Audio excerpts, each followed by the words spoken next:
Suara gemuruh makin menggelegar di atas permukaan langit. Cuaca malam itu begitu sangat kelam. Awan-awan hitam berkumpul dan semakin luas merebak, bersiap untuk segera menumpahkan muatannya.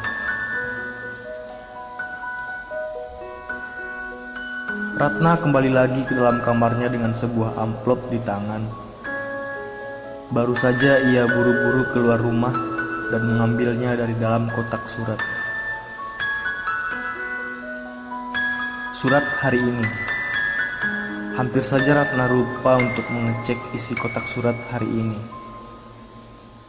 Biasanya selalu saja ada surat-surat yang masuk setiap harinya, seperti surat urusan kantor ayah, surat untuk adik, ataupun surat untuk ibunya. Namun jarang sekali ada surat yang memang sengaja ditujukan atas nama Ratna Sapira.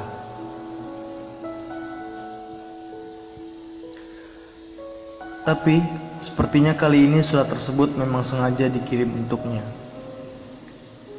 Meski tidak ada nama pengirim yang tercantum di bagian luar amplop, selain satu buah gambar hati berukuran kecil di pojok kiri bawah, Ratna yakin surat ini memang untuknya. Tapi siapa yang kebetulan tiba-tiba saja mengirimkannya surat, pikir Ratna. Jarang sekali. Sesaat langsung terbesit olehnya bayangan seseorang yang sampai hari ini belum juga bisa hilang dari pikirannya, tepatnya dari dalam hatinya. Perasaan Ratna pun jadi tidak enak. Ia pun mulai membaca pelan isi dari surat itu.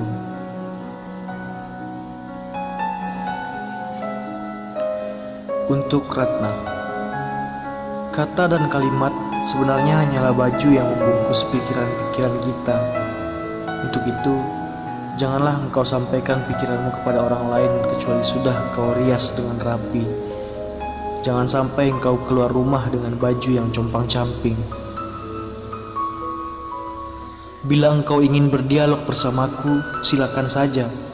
Tapi jangan seperti menginterogasi diriku, ingin tahu secara mendetail tentang masa laluku dan kepribadianku. Yang penting, kita bicarakan yang baik-baik saja. Seperti yang telah kusampaikan kepadamu. Adapun hal-hal yang menyangkut isi hatiku, serahkan saja kepada Dia yang Maha mengetahui isi hati manusia. Ratna terhenti sejenak. Benar saja apa yang dipikirkannya. Dia yakin betul siapa yang mengirim surat ini.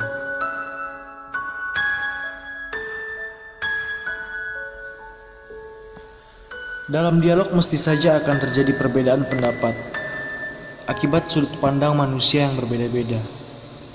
Ini tidaklah menjadi masalah, asal jangan sampai terjadi sebuah pertengkaran. Bila terjadi pertengkaran, segeralah diselesaikan, agar jangan sampai terjadi perpisahan. Dalam suatu perpisahan, terdapat perbedaan antara seorang yang pergi dengan seorang yang meninggalkan dirimu. Yang pertama, ia akan kembali, dan yang kedua, tak usah kau tunggu. Antara kita sering terjadi perbedaan pendapat, lalu kita pun berpisah. Perpisahan memang selalu terasa berat, tapi untuk melupakan ternyata lebih berat lagi. Sekalipun berulang-ulang kali kita berpisah, aku pasti akan kembali kepadamu. Mungkin seringkali di tengah berdialog engkau melihatku memejamkan kedua mata. Itu bukan berarti aku tertidur, tetapi aku sedang menikmati kecantikanmu. Demikian juga orang yang membuka kedua matanya, tidak mestilah ia sedang melihat. Banyak wanita bermata indah, tetapi tidak ada satupun yang seindah hatimu. Ratna meletakkan surat itu. Segera ia meraih ponsel. Dengan sedikit tergesa-gesa ia mencari nomor telepon tujuan dan langsung menekan tombol tanda memanggil. Ratna berdecak, kesal. Kenapa mesti di saat seperti ini sih? Upatnya. Ratna menyadari hubungannya dengan Dimas belakangan ini memang sedang tidak baik-baik saja. Ia tidak ingin jika sesuatu yang sudah dari lama ia takutkan akhirnya betul-betul terjadi. Sekali lagi Ratna mencoba menghubungi nomor Dimas, tetap tidak bisa terhubung. Sial, pekiknya. Kemudian dengan suasana hati dan perasaan yang bercampur aduk, Ratna pun melanjutkan membaca. Berbagai peristiwa yang telah kita lalui bersama tak ubahnya seperti puting beliung yang menumbangkan pepohonan. Dan dedaunan turut berguguran. Termasuk juga ikut pula berjatuhan topeng-topeng yang mereka kenakan, serta harga-harga diri yang selalu mereka junjung. Peristiwa-peristiwa seperti itu membuat aku menjadi tertawa, seperti ketika aku biasanya tertawa. Tetapi ketika aku tertawa, tidak bermaksud untuk menghinakan siapapun.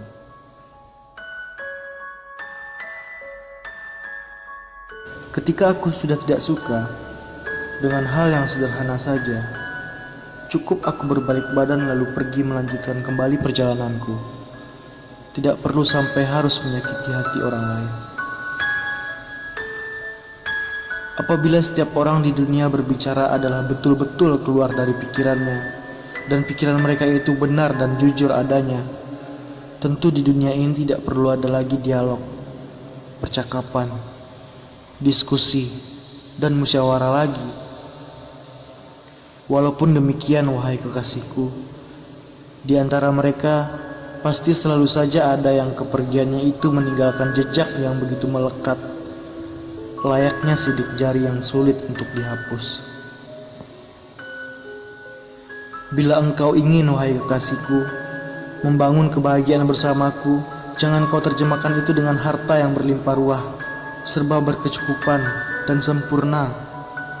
Kau dapat hidup bahagia bersamaku asal engkau sepakat dalam menafsirkan kebahagiaan, yaitu berani mengambil keputusan bersama bahwa kebahagiaan sangat mudah untuk digapai, yaitu ketika kita mampu mengabaikan kekurangan-kekurangan yang ada pada diri kita. Nanti barangkali Tuhan merestui kita.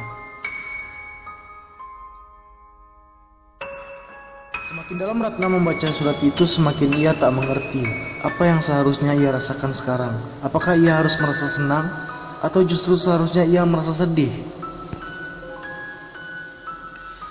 Perlu engkau ketahui bahwa aku memiliki watak yang tidak suka untuk dipaksa. Juga aku tidak akan memaksa dirimu, wahai kekasihku. Aku tidak dapat dipaksa untuk menyampaikan argumentasi dan alasan atas sikapku. Yang penting orang itu mengerti tentang diriku, terutama engkau yang sangat mengertiku, wahai kekasihku. Engkau sudah mengerti watak asliku. Bila di dalam hatiku merah, maka yang akan keluar pun adalah warna merah. Engkau sendiri melihat orang-orang di sekitar kita yang selalu menghiasi kata-katanya agar terasa manis seperti sungai madu. Tetapi ternyata perbuatan mereka tak ubahnya seperti kali yang hitam. Terlalu banyak teman di zaman sekarang itu tidaklah penting. Ketika ada seorang teman yang selalu menanyakan tentang keberadaanmu ketika berpisah, lalu ketika engkau datang dan ia segera mendekat ke arahmu, melihat perilaku mereka yang bermacam-macam, maka ketika berbicara pun aku menyesuaikan dengan watak mereka yang juga bermacam-macam. Nanti akan ada saja seseorang yang bergaul bersama kita walaupun sebentar, tetapi meninggalkan kenangan yang begitu berkepanjangan. Sebaliknya, tak sedikit pula orang-orang yang telah lama bergaul dengan kita, tetapi ketika mereka sudah pergi, kita tidak mengingatnya lagi. Ini artinya pergaulan itu tidaklah diukur dengan waktu, melainkan kemesraan dan keharmonisan yang menghujam masuk ke dalam hati. Karena tanpa perhatian tidak mungkin akan melahirkan keterikatan. Tanpa penghormatan tidak mungkin akan melahirkan keharmonisan, dan tanpa adanya rasa saling percaya, maka tidak ada sesuatu yang perlu untuk dilanjutkan. Sampai di situ air mata sekiranya tak lagi tertahan untuk menetes. Ratna pun terisak. Suara petir dan kilat sesekali menyambar. Tinggal menunggu beberapa detik lagi, hujan pun akan turun.